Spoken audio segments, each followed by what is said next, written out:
Why did they do that? Why didn't they say that? Why did they say that? Look at that expression. What's that communicating? Because if you do it from a judgmental heart, you're at the center. When you do it out of curiosity, they're at the center. Fail in some things. Like, my big mantra has been, if you're going to fail, at least fail forward. Yeah. The most miserable people in the world are those that know the truth and run from it. And that was me. So welcome to another episode of Man Unchained. And today I have a great friend of mine, Rich Dunn. Good to see you, Rich. Man, glad to be here. Yeah. So what's going on with you this summer, man? What's happening to you and the kids? Anything fun? Yeah, actually, we had a chance to get away. We try to do, of course, I've got 2 in college, soon to be 3 in college. I got 4 daughters, so that alone keeps me in a good place of looking at life. But we had a family trip planned, and we got to get away to the Panhandle in Florida, do some beach. My wife and I and our 4 daughters, and we just treasure those times. There's just something about setting time aside, shutting everything out, and just getting away, building memories, laughing, crying together, working through stuff. It doesn't mean it's perfect because you're on vacation. Sometimes I think it's more intense on vacation because you can hide when you're not on vacation. But when you're on vacation, you're like forced into something. You're like, all right, now we really have to love each other. Now we really have to care, you know? Yeah. And so, but it was great. It was great to get away. It was before Memorial Day weekend. And we just had fun doing it. Just doing the beach thing and getting out, grabbing some different eats. And it was great. It was awesome. Yeah, that's good. So you have 4 daughters. 4 daughters. No guys, just 4 daughters. We could say that again real slow. Yeah, there's 5 with my wife. There's 5 women in my life at all times, it appears. And I think God just did that on purpose. I love him and hate him at the same time. But I think a lot of it had to do with God just knew what it would take to break me down. I really think, and you might be like, well, what do you mean by that? My wife thought she was going to be a boy mom. She had boy names, I had boy names, and there's a whole story there, but we think we'd have kids for years. It wasn't until like our 7th year of marriage. And then it was God just opened the floodgates. I got checked out, she got checked out, and it's one of those things of going like, is there something wrong with us? And there wasn't anything that appeared wrong. So we even started looking at the adoption route. But the reality was, it was God, I think, just really checkmating us, of just saying, where's your heart at with this? Even though my wife's time, the timing was ticking, her wanting to be a mom and all that. But then the floodgates opened. 4 daughters, I had 3 under 4 and then 4 under 7, and you just kind of like, man, you're just pulling your hair out. I don't have a lot of hair already, so I started young. And it was a place though that's been good. I mean, it's challenged me. I think it's actually caused me to be more sensitive. I think there was a lot of walls up in my heart, but having daughters just kind of broke some of that down. And then your daughters, they get old, they just call you out on stuff. They're like, Dad, really? And as a dude, you don't want to be called out. I don't want to be called out. No. I don't want anybody in my junk. I'm like, get out, man. I'm out. Like, I don't need that. And they'd be like, in that, so they're all in college now? So I got 2 in college and a 3rd on the way to college. So I got 3, and then I've got 1 going into her sophomore year in high school. Wow, so you're just busy. Dude, it's like next level. And in all that, you're always a dad. Like, even though they're moving on, and my wife and I are talking about, okay, what's it going to be like to be an empty nester? Like, don't think it stops because they've moved on. Right. Like, if anything, I feel like I have to be that much more intentional. Yeah. Right? Yeah. It's just what it is. And I'm not an expert, and I know there's a lot of dudes way ahead of me in this life cycle thing, but I just realized, like, man, this whole thing of going, all right, you're on your own, you're living your life wherever you might be doing life, and it's not that. Yeah. Yeah, 2 of my kids are out of the house, 1 in college, at home still, but they still come around and they ask for advice, and now the grandkids, and hey, will you watch them? Because you don't do anything you don't work or anything, so can you watch the grandkids? Yeah, totally. I mean, we're just checked out. We're just our lives are just available for you to keep dumping other people into our lives, so right? And we'll take the kids. Yeah, sure, no problem. Yeah, that's right. So we're learning to set boundaries. Mm. So any advice I can give to you on that, learn to set boundaries. I receive that, man. They will push you on those boundaries. No, but we love them though, right? That's awesome. Yeah. So you and I have known each other for quite a few years. We met years ago. And tell me more. I remember you telling me some stories about you were brought up as a missionary's kid. Yeah, that's right. Tell us about that. Yeah, so I didn't know anything but being a missionary kid. My mom had felt a call to missions when she was in the 4th grade. And that's kind of a cool story, but there was a missionary that had come to her church at the time.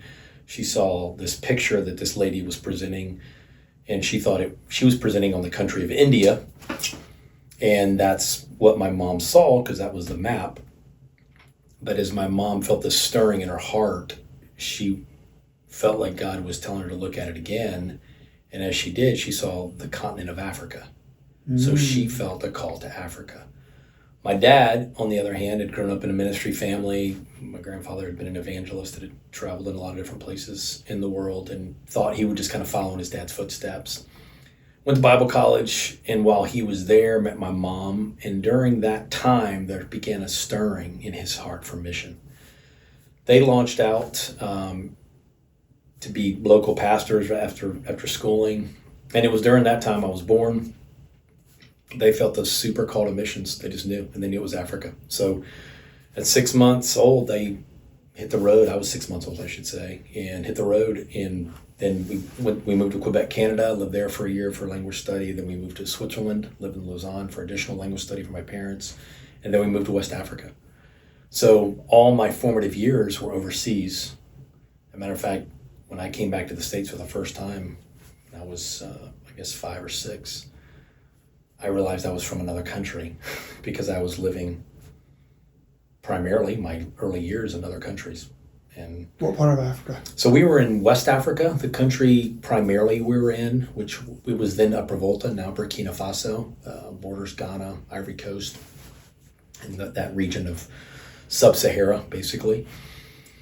And Mali was the countries north of there as well. So God just planted us there as a family. My dad was involved in indigenous church planting by raising up indigenous people. So basically, wow.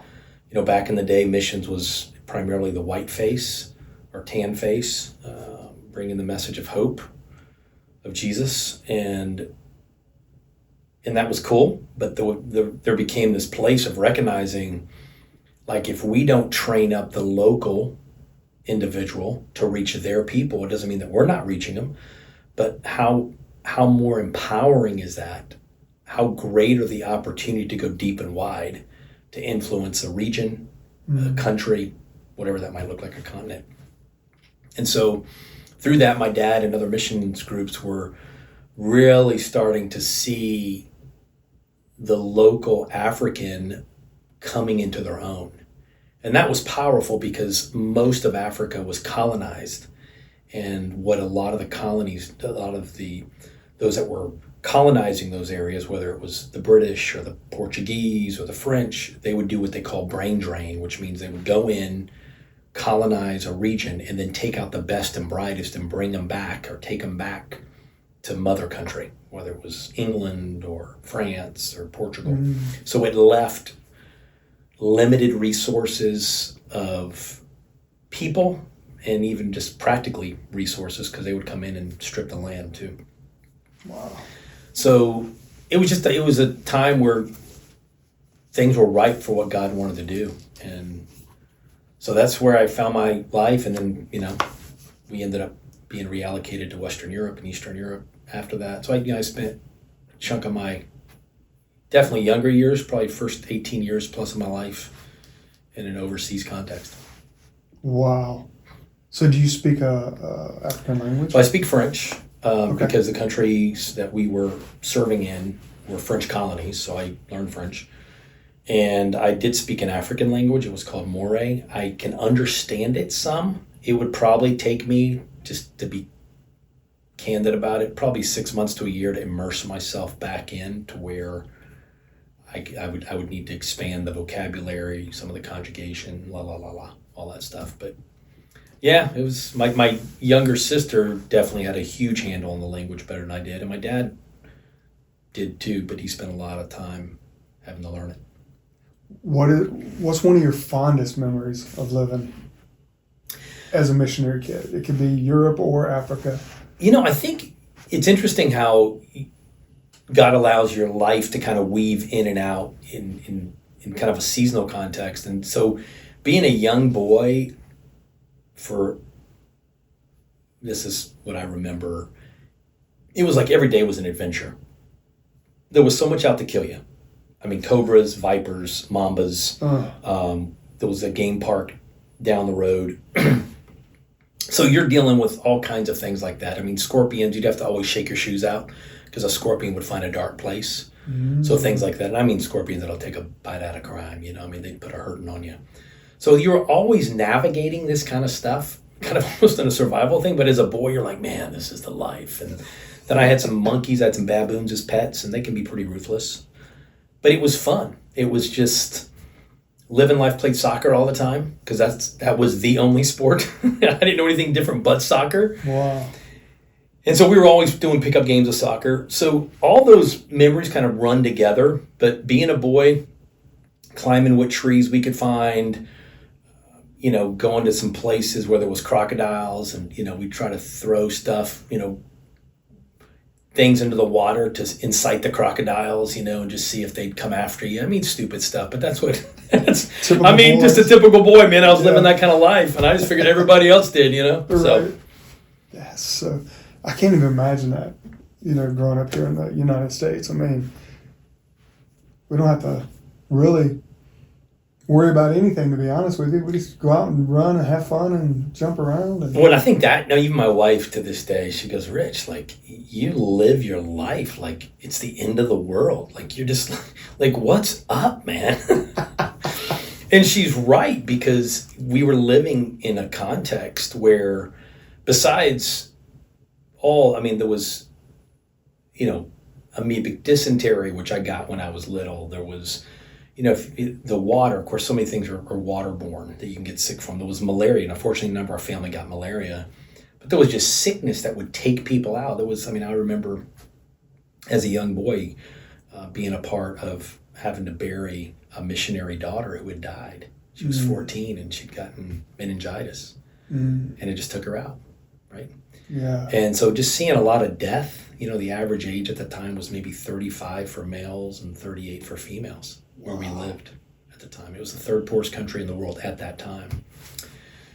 So those kind of things they sear things in your heart and your brain. And so I've lived out of some of that posture in a lot of ways. I mean, great memories in a lot of things, but heartache and pain too. Yeah. Yeah.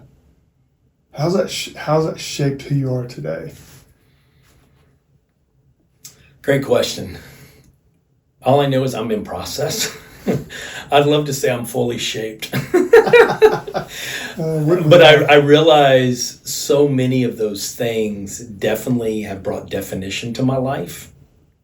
So in a lot of places, because I lived in that state of ready, knowing that at any moment something could potentially take me out, you're very self-aware in situations. So like even my wife will joke, she goes, Rich, you go into a restaurant and you keep your back to a wall and you have a whole perspective. And I wasn't in law enforcement or anything, but there was just situations in Africa. We went through 4 government overthrows, house arrest. We were evacuated by a detachment of Marines in one context because it was so volatile in our country that we were living in. And as I was a young kid, I thought someday I'm going to be a Marine. So I lived that way, but it's because the environment I was in was constantly pushing against life, basically, besides the sickness and all these things. So those were my formative years. And then moving to Europe, a little bit different, of course, because of where we lived in Western Europe. But you can't deny how your formative years so affect as you get older. Yeah. So it definitely shaped me in a way to keep my eyes wide open. And it doesn't mean I don't have fears, but I will definitely say that because of those things, you're very aware of situations, but you have to face those things. Yeah. So sometimes when I'm involved in other things that take me even in a missional capacity to other parts of the world, I'm just like, well, we're all in, we're going. But what about this? And what about this conflict? Or you could be kidnapped. I'm like, yeah, that's real. But you can't live that way. If you live that way, you'll never experience the fullness of what I believe God has for us. Mm-hmm. And, I'm not saying there's not wisdom in looking at things, but I know that God many times has allowed me to live that kind of life, I think, to inspire people to live their life on mission. Yeah. And to face fears that we all have in different ways, depending on what our upbringings or past or hurts might look like. And that's one piece, but I'm way in process. So. Yeah. Aren't we all, though? Yeah. I mean, if we sit down and we were talking before we started recording, if we really sit down and take inventory. Yeah. If we'd really do that, because I think so many of us think that we've arrived, as we talked about. Yeah. And God help us. We're both sitting there looking at each other like, I haven't arrived yet. No, I haven't either. Yeah. So true, man. Yeah. Wow. Maybe we'll come back to that. We'll see. For sure. So you're Europe and Africa. How did you come out to the United States? What happened after that? So having lived all my younger years, probably, until 18, graduated from an international school in Brussels, Belgium, and that was, a cool experience. I was pretty much tired of living in other places, and I thought, I've never actually really lived in an extended capacity in the country that I'm supposedly from. So what they describe us as, even though, you mentioned, I'm a missionary kid, a lot of people would think, oh, you must be in the military or whatever that is we're described as third culture kids. So what that means is you're from culture A, so United States of America. You're living in culture B, which is West Africa, but you're caught between both cultures. That's the third culture. And so being a third culture kid, for me, what I realized, I wanted to experience where A is, which was the United States. I had never really, I'd watched some of the movies, and even though I went to an international school, it wasn't like a typical U.S. high school. So there's things I just didn't experience. Like even to this day, people can go, hey, did you ever see this movie? You remember that song? And I'm like, dude, I was like backside of the moon, you know what I'm saying? Yeah. And so it was one of those things where I made a choice. I could have gone to Europe. I could have stayed in Europe, I should say, and done my university schooling. But I said, hey, what a great opportunity. I'm going to move back to the States and experience U.S. culture. So pros and cons, definitely a new adventure, all about it. But I felt, because being that third culture kid, I felt out of place. I felt like I never fit. And even though people would look at me, my demeanor, and I speak English, I can connect at that level, I just never felt like I fit. Because my thought processes, what I'd experienced, put me kind of in a different category. And then you start telling people where you're from, and you start going, I'm probably going to have to maybe lie about this, because if I start telling them, well, I've lived, and then you start running through the gamut, you lose them after the second country. Right. Because they're like, what? Right. Can you drive there? Yeah.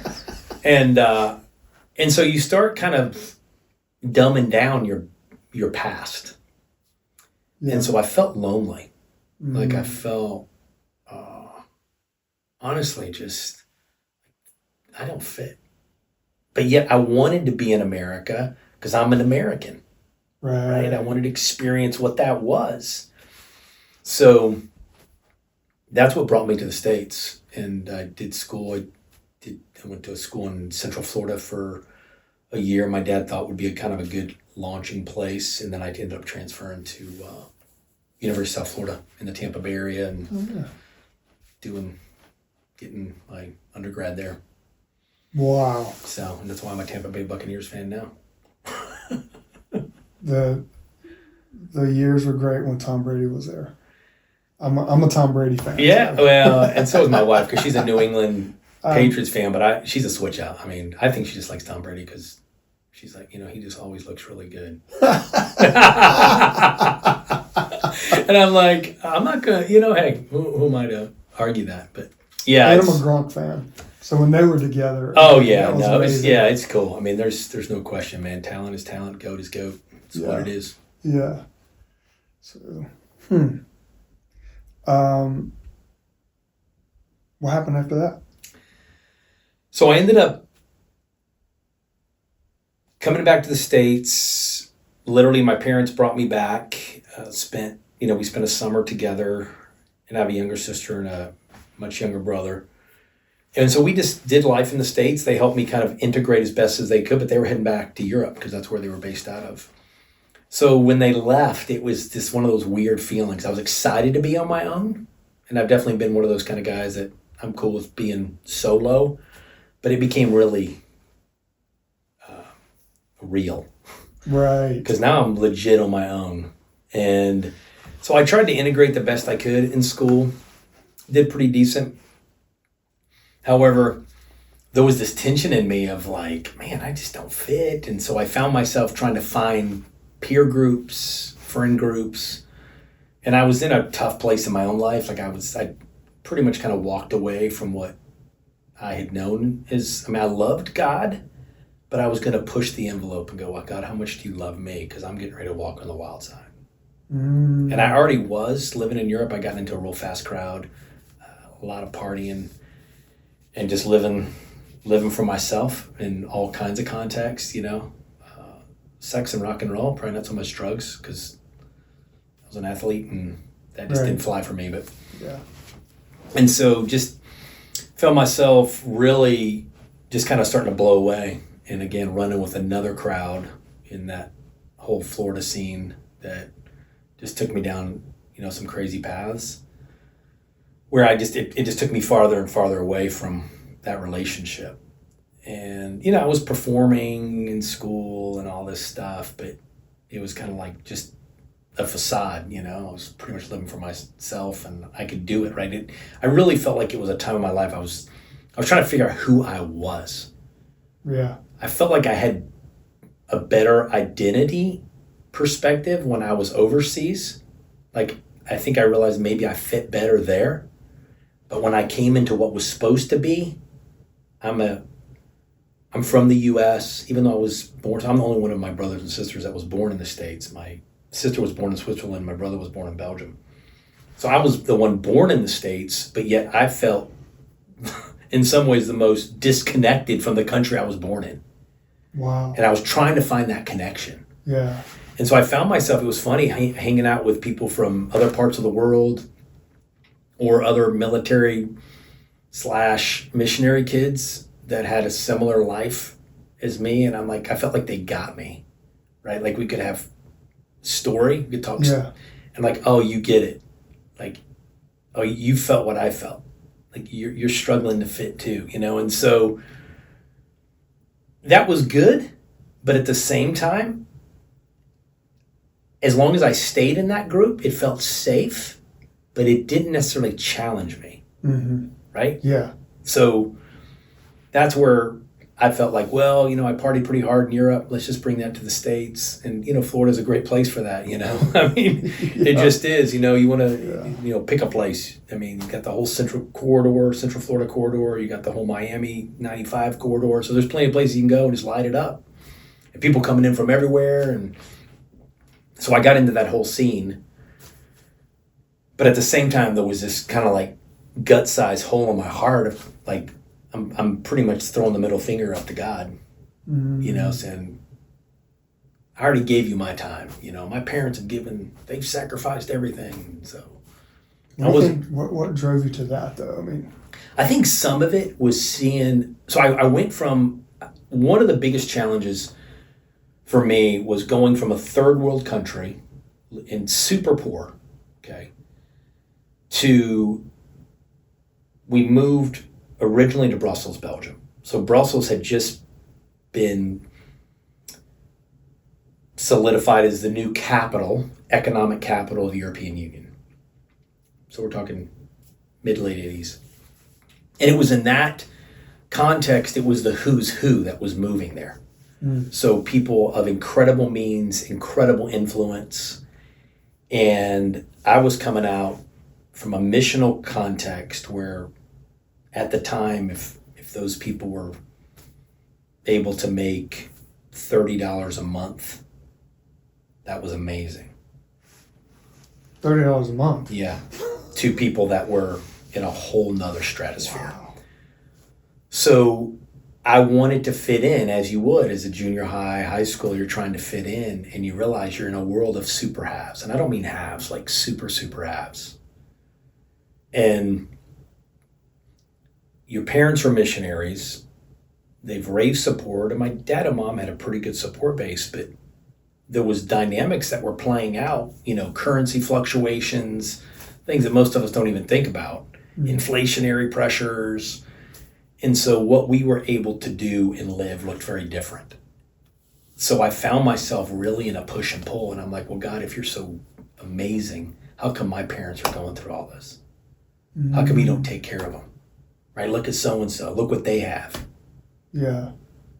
Right? And so it became this perspective of, I started finding that I was becoming jaded in my heart by 1 degree, 3 degrees, 5 degrees. And over time, as I saw it, I realized, okay, number one, I'm not going to be a missionary. I don't mind making money to support missionaries, but I'm definitely not going to be a missionary because that's not the kind of lifestyle. And then the whole serving God thing, like if that's what it looks like to serve God, why would I want that? Right. And again, this is from my perspective. Sure. But it was a wrestle. It was a legit wrestle of, what is it that I value? Is it the same value system as my parents that I've lived under all these years? And so that's where really a hardness of heart came in towards God. It's like I was just throwing up the middle finger to God saying, hey, don't think you're going to call me to that lifestyle. It's that whole, I always tell people this too. It's not original with me, but it's something that has become something that I've personally experienced and I've seen it play out. But the most miserable people in the world are those that know the truth and run from it. And that was me. So I might have been able to snow you from the outside. Oh, Rich, he's a happy-go-lucky guy. Things seem to be looking up for him. He seems to be able to touch some things and it flourishes. That's great. But inside, I was wrecked because I was running from the truth, like legit running. I didn't mean a jog, little skip in the step. Like I was hightailing it out of Dodge. I'm like, I'm out. And you knew it though. And I knew it. Totally self-aware of that. So you're miserable. Dude. Snowed a lot of people around me. But I was wrecked inside. And that's why I started giving myself, and it had started in Europe, I started giving myself to where can I get validation? Where can someone say, oh no, Rich has got it together. So whether it was in a monetary capacity, a performance capacity in sports, girls. So you're basically seeking approval of man. Yeah, all day. To fill that void. Big time. Yeah. Big time. And I was willing to do anything. Anything. Right?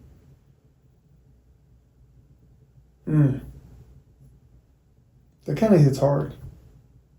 If a lot of people sit back and think about that, because I think the more interviews I do and the more people I'm meeting and hearing their stories, people that I would not think would be this way, but we'll discover that they're trying to seek approval from man. All day. All day long. All day, man. All day long. Yeah. Which just brings more heartache. Yeah. What else? Heartache. Anger. Yeah. Because when we don't get the approval that we're seeking, anger comes into place. Hatred. Like, there's a lot to Tons. seeking approval of man versus just, oh yeah, I'm seeking approval. Well, we know that's not okay, but we're okay with that. You know, Sure. you said, I'm going, Yeah. wow. And I think ultimately it led to deep places of confusion. Because then you start going, what's real? What's not real? What's true success? Who defines me? How do I define others? Yeah. What makes me tick? Well, why do they respond that way? And then you start looking at things in a whole different light, and it can get you into a spiral. I mean, even, I remember when I was, it must have been, I was 19, I think. I don't feel like I'd ever struggled with suicidal thoughts, but I found myself going down a path of like, I've already lived a pretty experiential life. I've seen a lot, but yet where I'm at today, I'm not at peace. So why don't I just finish it? And for me, it wasn't necessarily grabbing a gun, putting a gun to my head. Like, I don't think that would be the way I'd want to go out or hang myself, like, just to be pretty candid. But I've always liked cars, fast cars, and I thought, there's a place, and I started mapping out places where if I took a hairpin curve fast enough, or a ravine that was deep enough. And there was a couple times I did some test runs just to see, could I do it? Could I do it? So, I mean, when I say I was in my right mind, it was premeditated all day. It wasn't like, I'm having a bad day, I'm done. Right. There was so much buildup. And by the grace of God, because I'm here talking to you, that never happened. But there was a couple times where I got super, super close. And it was torment, man. It's like a suicidal spirit. I can't speak to all the dynamics of where it came in, but I think it's because I opened myself up to so much crap.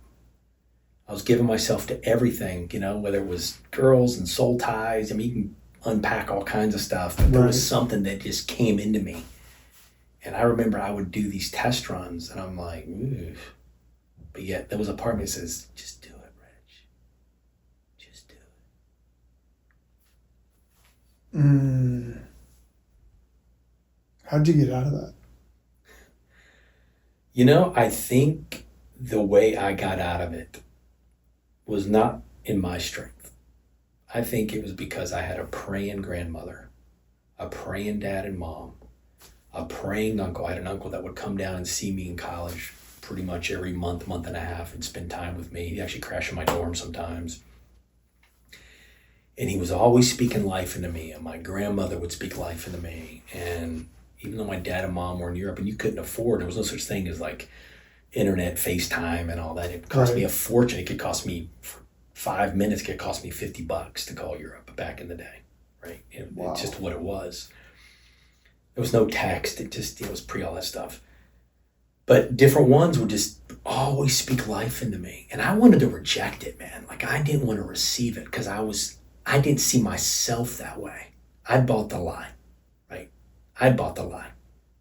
Rich, you've seen other people that are living the high life. You're not going to be one of those guys, right? I mean, look at your stock, man. Look at your parents. They're struggling. Yeah. And so that's the thing. I found myself focusing on, but I knew there was this group that was praying for me. And there was times I literally could be in the middle of something doing I got no business doing. And I don't need to unpack that, but I got no business doing it, right? Yeah. And literally, my phone would ring.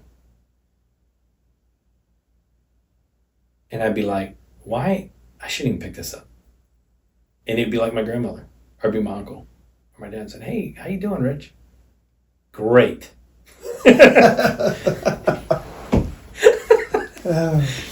and it was that constant drip, but it was a life-giving drip that just pushed me to a place. And again, it didn't happen overnight, but over a period of a couple years, and again, being in process, right? Like we're all in process. I mean, don't get me wrong. I'd love to say everything's instantaneous, It's like, right. Hey, I want a spicy chicken, and I go through the drive-thru and I pick it up with my waffle fries. Woohoo! Yeah. It doesn't happen that way a lot of times. And so it was a process, but it was that they never relented. Like their love for me, this life they spoke over me, they never relented. So when you get to the point where you just gave up, died, whatever words we want to put around that, what did that look like? Were you in a church service? Were you alone? Were you in jail? What was it? Yeah, so fortunately, there's probably plenty of times I could have gotten thrown in the locker, and it's probably only the grace of God that I didn't. However, it was probably, I'd taken a bunch of my cousins and some other friends on a trip to Europe because they'd never been. So my parents were still living in Europe. We based out of their place, and I took them on like a 2.5 week whirlwind trip. I mean, I took them to the Berlin Wall. We went Czech Republic. We did Italy, Switzerland, France, Netherlands. We took France, everywhere. I was not tracking God in any context, really living on the edge there still. But I came back from that trip and something shifted in my heart. It was just something that shifted. And actually, my future wife was on that trip, and that's its own story. But I came back, I got hooked up with this group of guys that had a detail shop. And I was looking for some more part-time work. I was in college full-time and just trying to keep my head above water to pay for college and all that. So I was working multiple jobs, doing all kinds of stuff. And they said, hey, man, we got this opportunity if you want to come. So I started working for them. And I'll never forget this one guy, Turpin. That was his name. He was like, hey, no pressure, but there's a group of us that get together before we open the shop. And it's like a Bible study thing. Just know you're welcome to come, but no pressure.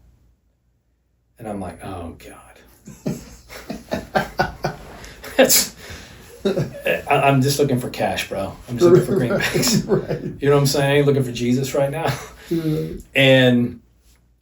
But there was a pull, and they, again, dudes that, great guys, they were genuine, they were authentic. And a couple of times they'd razz me, they're like, dude, we didn't see you at whatever, 6:30 a.m. I'm like, dude, that's so not my gig right now. And they're like, all right. And it was funny, they just kind of led me through it. But like within a month or two, I found myself going to this thing. Mm. And it was really in that I found myself recommitting myself to the Lord. And there was a small little church they were part of, got connected there, got connected in a small group.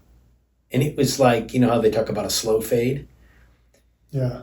Well, the flip side of that was really much more of like a slow re-engagement.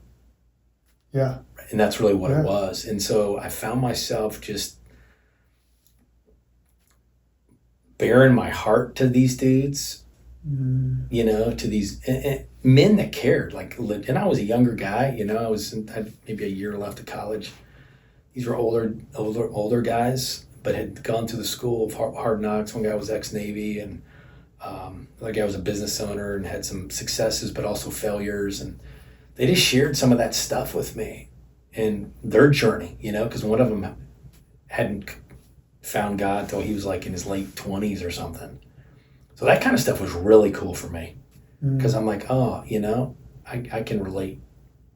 And they just loved me through it, man. I mean, they would razz me for sure, but it's like I needed that. Like I needed that push. Yeah. But I was also enjoying what I was doing. So the detail shop did a lot of different cars. We also did some stuff with some exotics. So I got to drive all these things. And it was funny when I drive some of these cars, it would take me back to some of the suicidal stuff. Because I thought if I had this car, I could have really done it quickly. But then it was almost like God would come in and go, but that's not who you are anymore. Come on, yeah. And it was just, dude.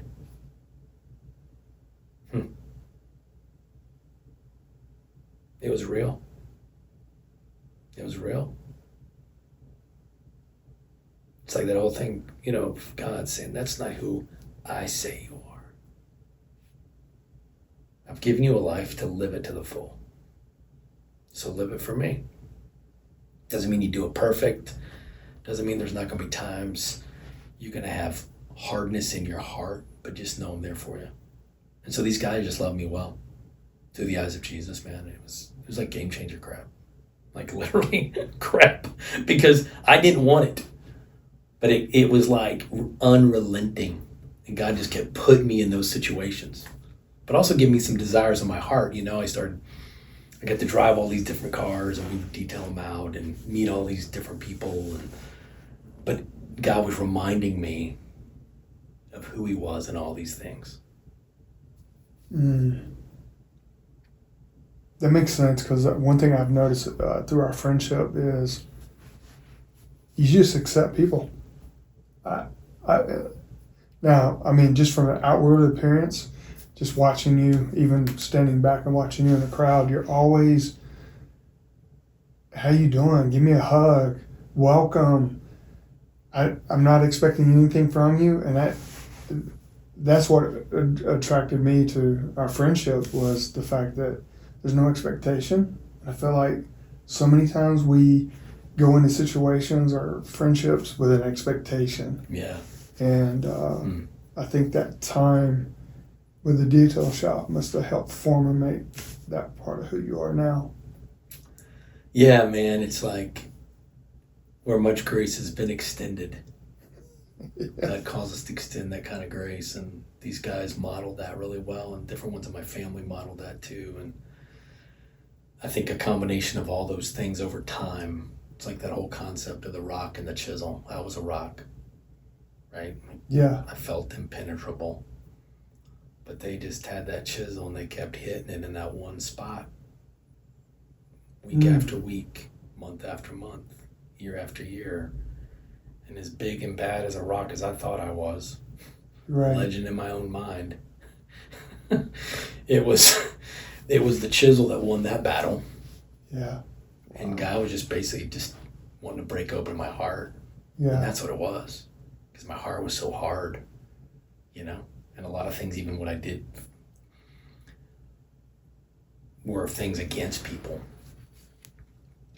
Because there was things in my past. I've been sexually abused when I was living in Africa as a little boy. And so I think that was some of my punishment, even of how I treated women. Not in a physical abusive way, but to where I could take advantage of them and basically rip their hearts out and just walk away. Yeah. And that came out of some revelation God showed me when I had to go back and revisit the abuse in my life and what had happened. And I had to go back, and not that I could physically face to face with these women or young ladies ask for their forgiveness, but I've gone through some things in my life where I've gone through some of those processes, even trying to remember names, and it sounds crazy, but just to get healing and release them and be released. Yeah. So. I know I haven't talked about this yet, and we're kind of moving ahead, but that's okay. Do you think during that time with these gentlemen made an impression, because now you're part of an organization called Wholehearted Men, and I know you well enough. You care about people in general, kids, adults, women, men. You don't care, but you do have a spot in your heart to see men grow and become all that they're created to be. Do you think it started there in the detail shop? I think it did. I think there was something that happened there because there was such a camaraderie. Yeah. It wasn't a huge detail shop. There maybe was 6 to 8 of us. And when we were on, right? Like, honestly, I felt like we put out some great work. I learned from some guys that did it really well.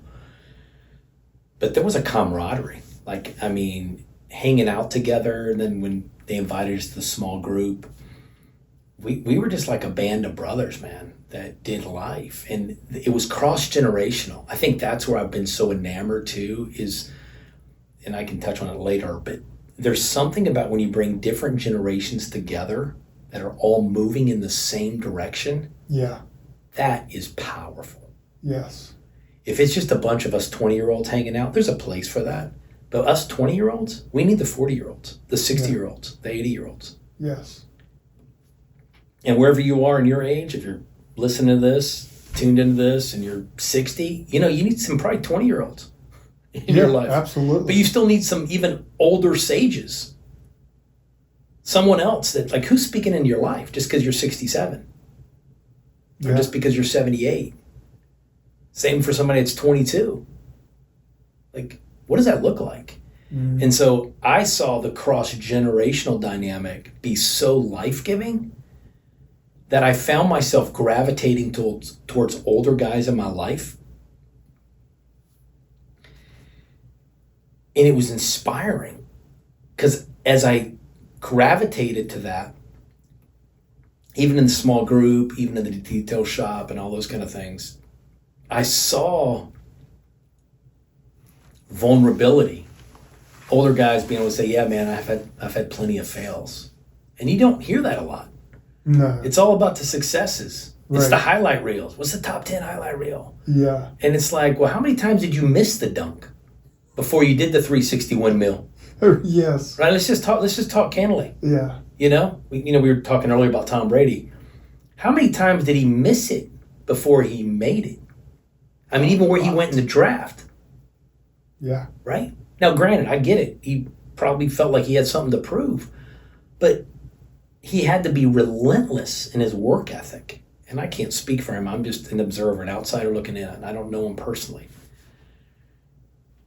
However, when you look at that, I saw it with these guys that I was connected with, and out of that, it became just this burning desire of how do we cultivate that in the regular, right? In the workplace, marketplace, building teams, building businesses, ministry, on missions teams, like some of the most incredible teams I've ever been a part of or led in different parts of the world were cross-generational teams where you'd have 4 or 5 age groups, Yeah. The under 20 group, 20s, 30s, 40s, 60s, 70s, and you're all doing similar things, you're pulling together, and it's like that synergy, that sum of all the parts.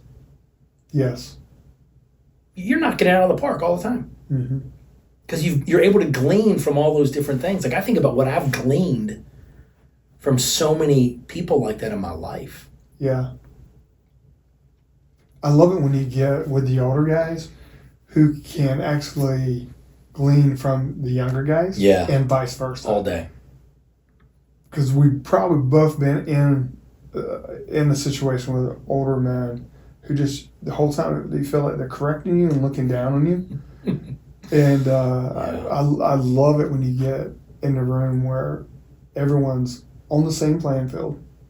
I do have a few things I can share with you about my experiences. Yeah. But I also want to learn from you too, even if you're 20 years old. Yeah. I love that. And I think that's what I saw with those guys that had invited me into that early morning thing, Bible study at their work, was they weren't forcing their influence or their knowledge or even their relationship with God on me. They were inviting me in. Yeah. And it was a place of invitation. And because the invitation was genuine, I wanted more of what they were inviting me into. Yeah, that's good. And that to me was just a setup. And, I've heard it set up this way, like God's in the setup business. He's just in the setup business, man. And it's like every time I turn around, he set me up. And we usually think of it in such a negative light, and I get it, because that's what we see in perhaps job situations or relationships or what the world does, it's like, but God's in the setup business to refine us for the better. Yeah. Yeah. If we're willing to go there. That's true. Yeah, absolutely. So let's shift gears a little bit. Tell us more about you. You've been in ministry. You've also been in business. We were talking earlier, and you were talking about just life. Do you remember that? Can we talk about that again?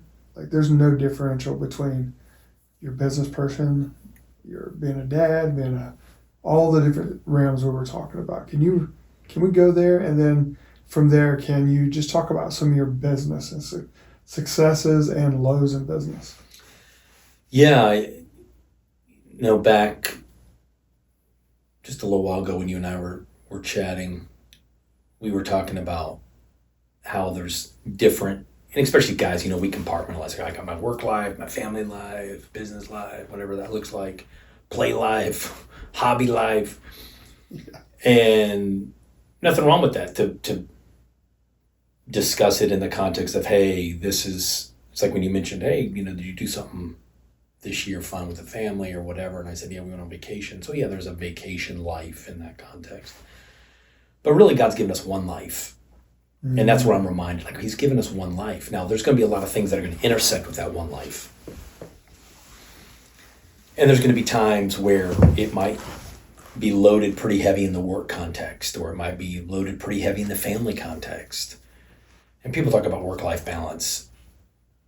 And I understand we're all in some ways trying to figure out how do we balance this. But sometimes there's just no balance.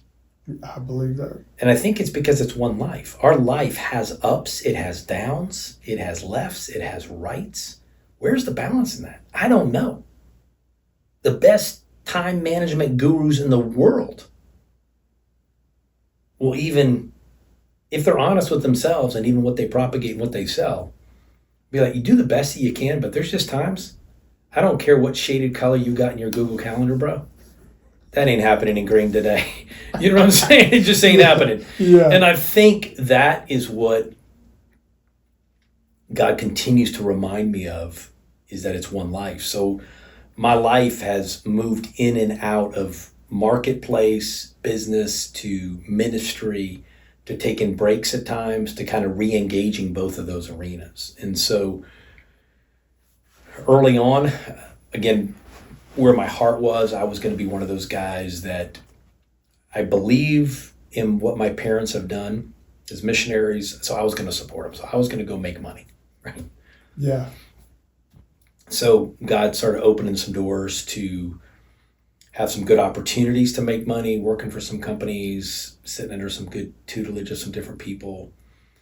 Got involved in sales and consulting in different industries, which was great.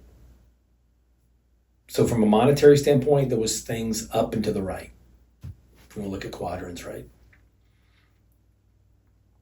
But then it became, okay, so last month I made more than this month.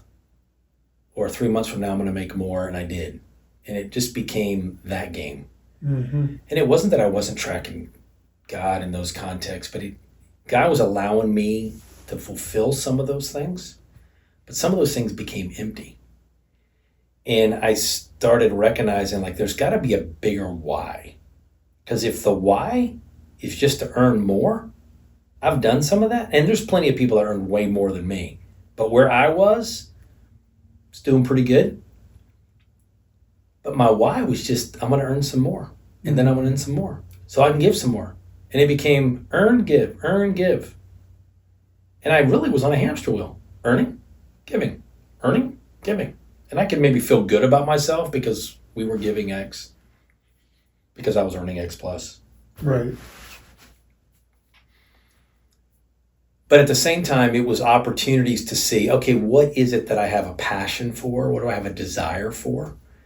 And that's where some of the business stuff came into play. I was definitely in places where I was working for other people, worked for some sizable corporations, worked for some small business, then started some things on my own. And I realized in that is where I started getting traction of going, why did you start what you started? What's the purpose? And the why became more than the dollars associated Come on. with the opportunity. And that's when things started shifting in my heart, really. And so we had some opportunities to start some things up in New England. We were living in New England at the time.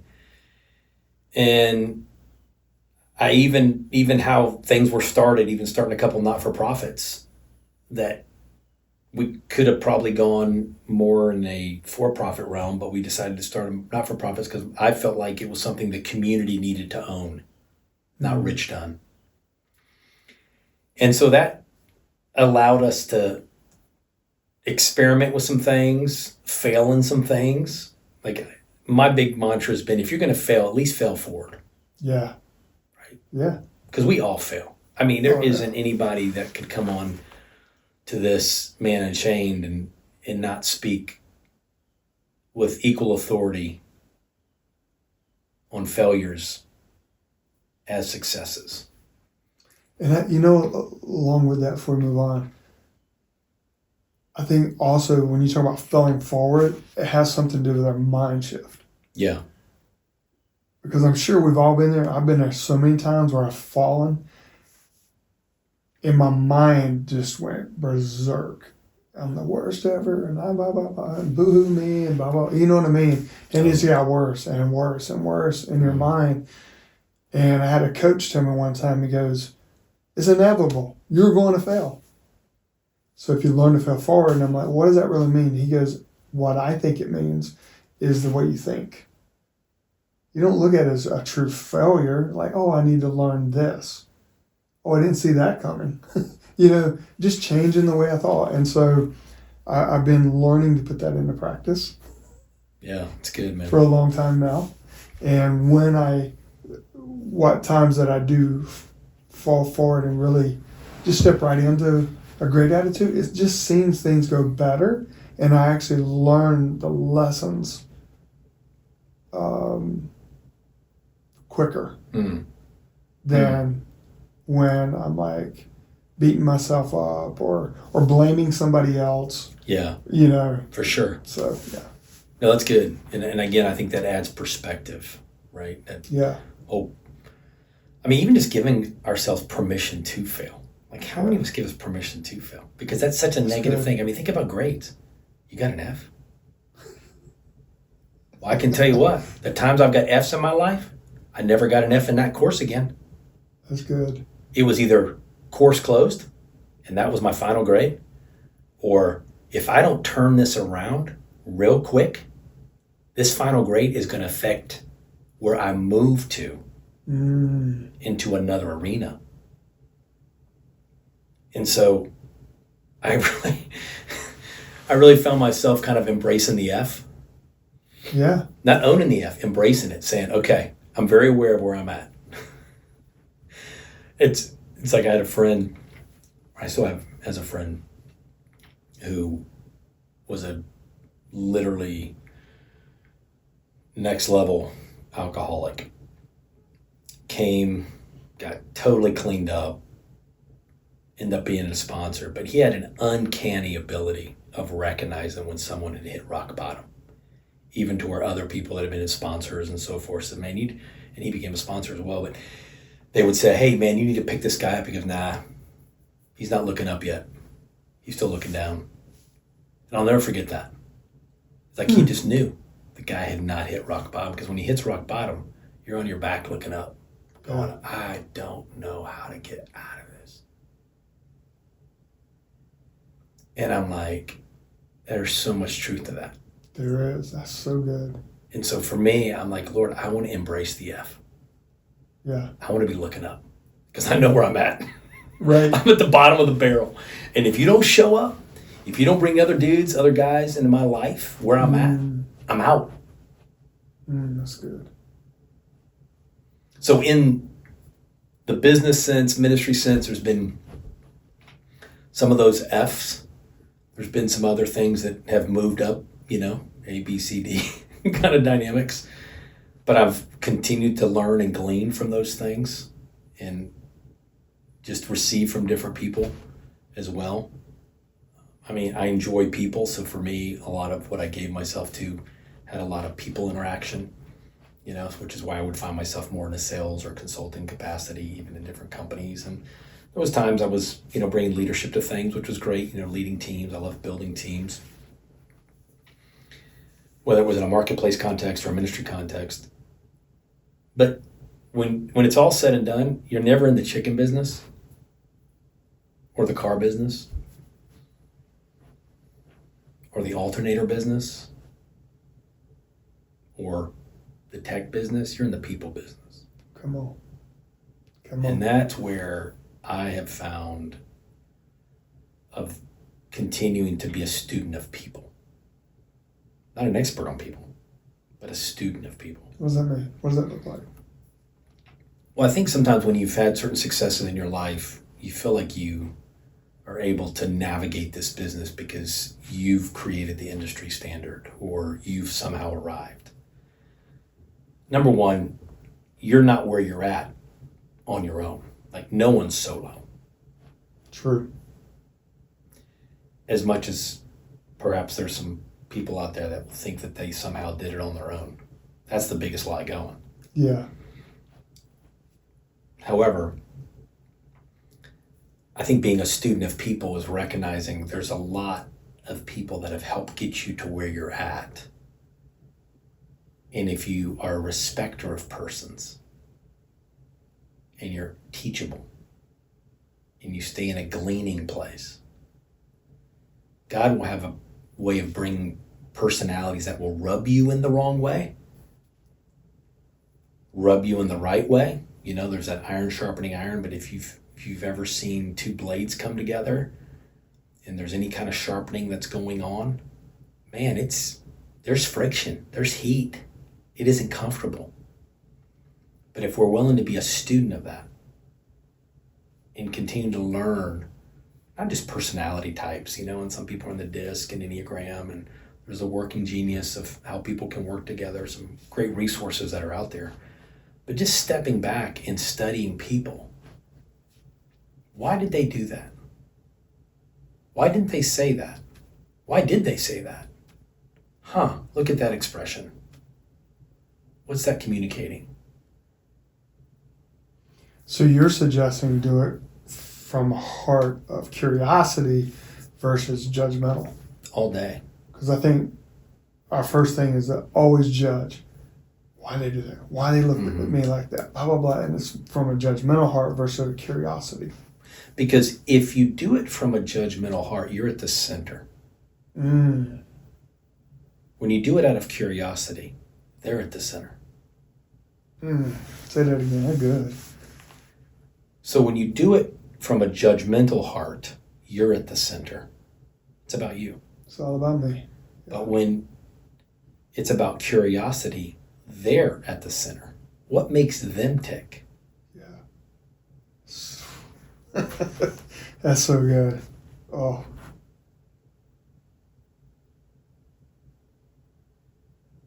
I think there's something about staying curious.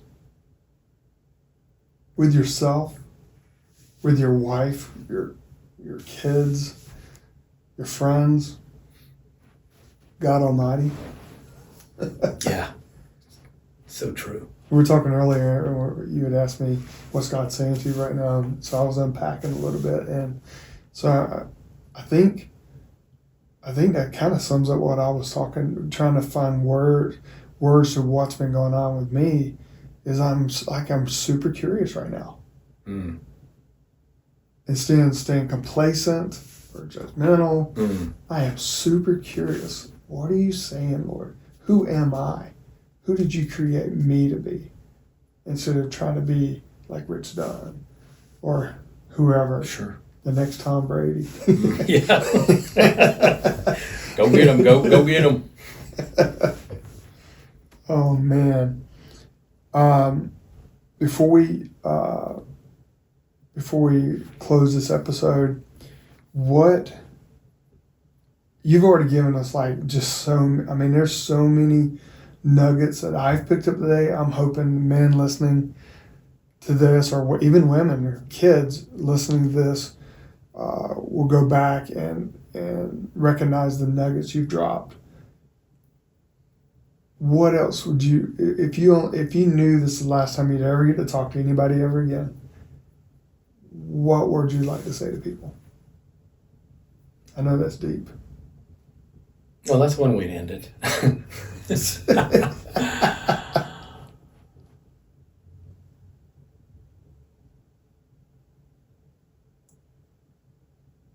I think keeping it simple is best, which is God's given you one life.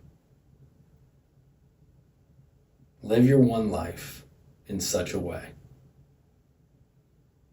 that he gets all the glory. Mm.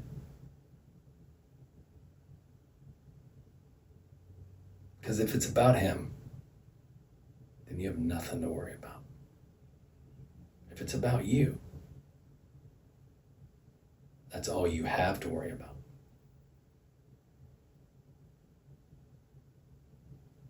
That's so good. I think I need to have you back on, and maybe we just stay on that one for a little bit and just take an hour and unpack that one.